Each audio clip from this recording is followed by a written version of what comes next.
executar o seu projeto. Temos madeiras em geral, hidráulicos, elétricos, ferramentas e produtos para marcenaria. Madeireira Massangano, a sua loja de material de construção. Avenida Mário Rodrigues Coelho, Coab Massangano. WhatsApp 879-8833-2346.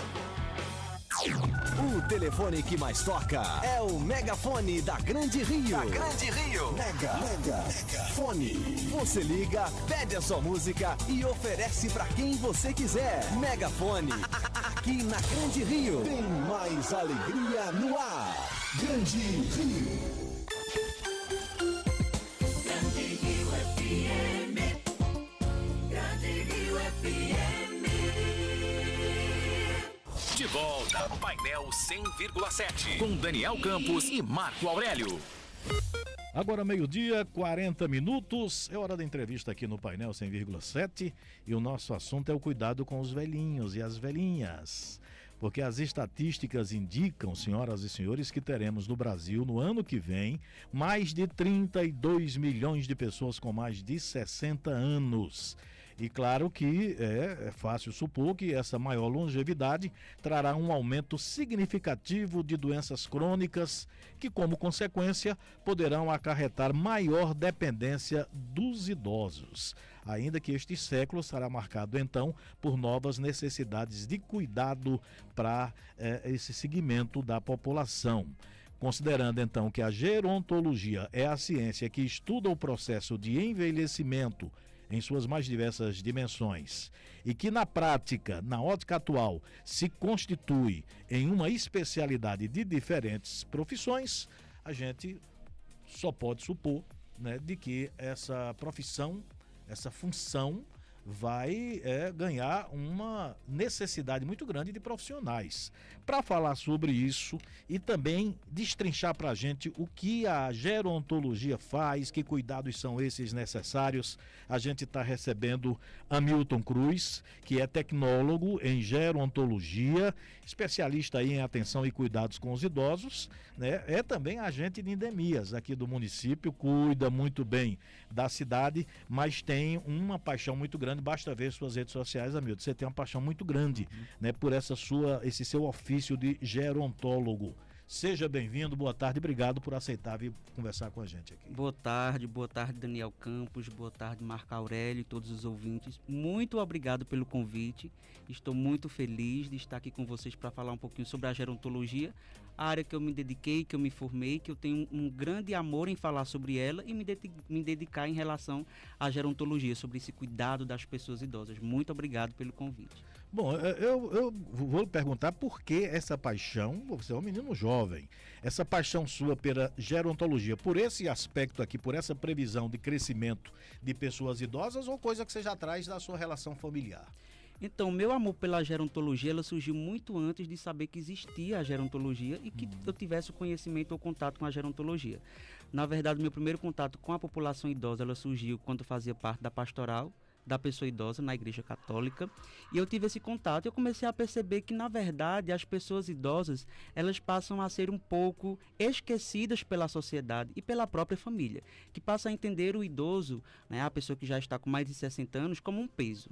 Então, a partir das visitas que eu realizava na época, eu comecei a entender isso, ter essa perspectiva. Mas foi no ano de 2020 que eu me vi apaixonado pela gerontologia, quando eu busquei uma graduação e eu entendi que esse era o ramo que eu queria me dedicar. E foi a partir dessa premissa inicial, desse contato com as pessoas idosas, que de fato eu comecei a fazer o curso de tecnólogo em gerontologia e me formei durante 2 anos, concluí a graduação de gerontologia. Muito bem, Marco Aurélio, primeiramente, Hamilton, parabéns então esse cuidado, né, com os nossos idosos. E atentamente aqui nos bastidores eu ouvia você falar sobre regulamentação. Essa profissão ainda não é regulamentada? infelizmente ainda não é regulamentada. Nem os tecnólogos em gerontologia, nem os bacharéis em gerontologia possuem a sua profissão regulamentada. E isso traz um grande problema para nós que somos formados em gerontologia, tanto tecnólogo quanto bacharéis. Porque a regulamentação da profissão, ela permite que haja uma lei específica que dê as atribuições desses profissionais. E a partir do momento que nós temos uma lei específica, aí podem surgir políticas públicas para que estes profissionais estejam nos mais variados ambientes. Nas unidades básicas de saúde, nos hospitais, que seja obrigado, né, que esses profissionais de gerontologia estejam, por exemplo, gerenciando os cuidados nas instituições que trabalham com cuidados de pessoas idosas, instituições de longa permanência para pessoas idosas, empresas que trabalham disponibilizando cuidadores. Então, esse é um problema que nós estamos enfrentando há muito tempo. Hoje nós temos um PL, que é o PL 9003 de 2017, que está ainda em tramitação, mas que infelizmente ainda não abraça os tecnólogos em gerontologia. De acordo com o PL 9003 de 2017, só deve ser considerado gerontólogo quem tem o bacharel em gerontologia, que é um número muito restrito, que hoje nós temos cerca de 430 profissionais com o título de bacharel em gerontologia, e eles estão centralizados na região sudeste do país. Repete aí, quantos? 430. Só 430 profissionais bacharéis em gerontologia, que é o que o PL ele está abraçando no momento, e estes profissionais estão centralizados na região sudeste do país, que já é uma região privilegiada, que já tem os maiores índices de desenvolvimento humano e que, infelizmente, não abraça todo o restante da categoria. Então, esses 430, eles se formaram durante 4 anos. Passaram 4 anos, tiveram seu bacharelado e são considerados, de acordo com a PL 9003, como sendo os de fato gerontólogos. Mas nós temos um deputado que está nos auxiliando, nós temos a ABTG também que está lutando constantemente quanto a isso, para que inclua também os tecnólogos em gerontologia, que hoje, a cada 2 anos, na verdade, são formados mais de 20 mil tecnólogos em gerontologia. Então, é um número muito discrepante. Né? Então, de acordo com o próprio IBGE, em 2025, nós teremos mais de 32 milhões de pessoas idosas. E se a gente fizer um cálculo muito simples e rápido, pegando esses 32 milhões de pessoas idosas e dividirmos para os 430 bacharéis em gerontologia, nós teremos que cada bacharel em gerontologia teria que ser responsável pelo gerenciamento de cuidados de cerca de 74 mil idosos. É humanamente impossível. Exatamente. E quando nós comparamos também, fazendo esse mesmo cálculo, dividindo os 32 milhões por cerca de 20 mil profissionais tecnólogos em gerontologia, nós temos que cada profissional seria responsável por 1.600, que ainda é um número muito grande. E aí eu pergunto, será de fato se a regulamentação dessa profissão está pensando nos nossos idosos? Porque o que se dá para entender é que não estão pensando nos idosos. Não, é humanamente impossível cuidar de 74 mil idosos. Né? Principalmente quando nós levamos em consideração as especificações de cada pessoa, os problemas, as dificuldades. Ok, e Hamilton, e a atuação desses cuidadores aqui em nossa área, em Petrolina? Olha, os tecnólogos em gerontologia, vamos enfatizar, eles estão em todo o Brasil, né? Porque as instituições que hoje fornecem o curso de tecnólogo em gerontologia, elas estão de formato EAD, são de educação à distância, então elas conseguem democratizar esse ensino e ir ao mais longe possível. Enquanto que os bacharéis, eles estão, como eu falei, centrados mais na região sudeste, disponibilizados pelos cursos da USP e da UFSCar. O tecnólogo em gerontologia, assim como o bacharel, eles têm uma grande atuação profissional. Eles podem atuar na saúde, de fato, fazendo gerenciamento do cuidado da pessoa idosa. Podem atuar na assistência social, por meio dos centros de referência, como o CRAS, o CREAS. Também na educação, capacitando cuidadores e formando outros gerontólogos. Aqui em Petrolina, uma coisa que eu já presenciei, porque eu já participei de algumas instituições que trabalham com cuidados de pessoas idosas, é que a gerontologia ela é desconhecida. Muitas dessas instituições que deveriam ter especialistas, profissionais de fato centrados, com ênfase na gerontologia, eles nem sabiam, na verdade, que existia a gerontologia. E aí é que eu me pergunto, será de fato se essas empresas estão se preocupando no gerenciamento de qualidade com as pessoas idosas? Porque, na maioria das vezes, os profissionais que são formados na área da saúde, eles deveriam ter esse conhecimento de gerontologia, de geriatria, de entender as suas diferenças, né? Então, eu vejo que ainda carece muito de profissionais, carece muito de oportunidades que essas empresas possam possibilitar para que os profissionais de gerontologia possam, de fato, atuar e modificar a realidade que nós estamos vivendo hoje no Brasil inteiro. Você falou aí que a atuação, né, nos hospitais, nos centros de referência de assistência social, mas há também um direcionamento, há também a necessidade de atendimento em casa, atendimento domiciliar. Como é que é esse atendimento em casa? Isso. O atendimento domiciliar a gente pode obter por meio de especialização também, se a gente quiser, né, ter uma ênfase maior quanto a isso, que é o serviço de atendimento domiciliar. O atendimento domiciliar, ele leva em consideração vários aspectos que devem ser avaliados.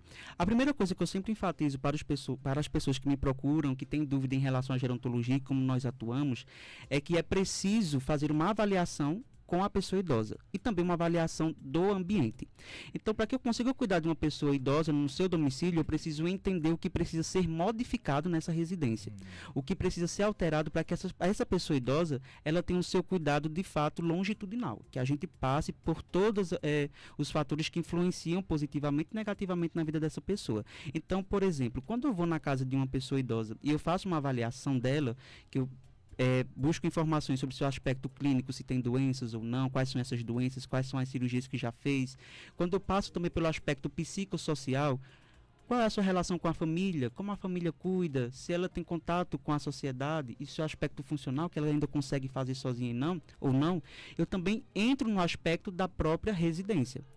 Se tem tapetes soltos, se o banheiro ele é adaptado, se a pessoa idosa ela consegue se movimentar sozinha, se levantar e fazer suas atividades sozinha. Então, o gerontólogo ele pode fazer esse trabalho no domicílio da pessoa idosa, conhecendo de fato a sua realidade. Eu não posso propor uma intervenção que não é condizente com a realidade daquela pessoa idosa. Então, o gerontólogo ele precisa estar no ambiente familiar, ele precisa estar inserido na vida da pessoa idosa para propor um tratamento e um acompanhamento de fato efetivo. E sobremaneira, conhecer bem o idoso e saber que ele diz que quando essa pessoa chega numa certa idade, fica difícil a relação. Isso, fica difícil, mas nós temos o conhecimento que sabemos conversar com a pessoa idosa e com a família, porque é muito importante entender que a família ela tem que participar sim dessas alterações.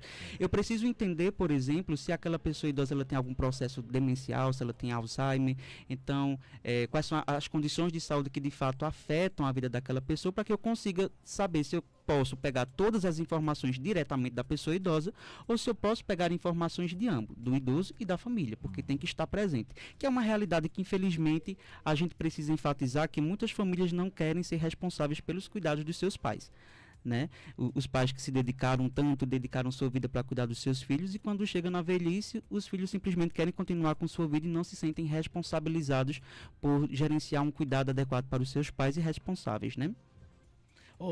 Hamilton, bom, nosso tempo aqui não é muito, daria para a gente conversar mais e mais sobre isso, e como você já disse que é uma área que ainda carece muito de profissionais, vejo também você nas redes sociais muito atuante. Você poderia deixar seu endereço aí, sua página, que as pessoas pudessem contactar, e se você quiser também um número de telefone para contato. Pronto, o meu número de telefone é 879-9203-6180, o meu Instagram profissional é JHGeronto. Lá eu falo um pouquinho sobre a gerontologia, sobre a minha área de atuação, e eu estou bem efetivo nas redes sociais, tendo parceria também da ABTG, que é a associação à qual estou vinculado hoje, que é dos tecnólogos em gerontologia, e que a gente vem trabalhando constantemente para termos a devida regulamentação da nossa profissão.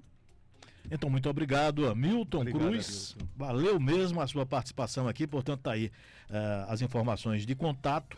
Como a área ainda é carente de profissionais desse setor, procurem aí o Hamilton Cruz. Obrigado, Hamilton. Até a próxima. Até a próxima. Vamos lá, então? Vamos para o intervalo. Daqui a pouco tem Alexandre Garcia aqui no Painel 100,7. Painel 100,7. Apresentação Daniel Campos e Marco Aurélio. Grande Rio FM. Grande Rio FM. A rádio que a gente ama. Grande Rio FM. Daqui a pouco, na Grande Rio FM. Arena 100,7. Clube do Rei.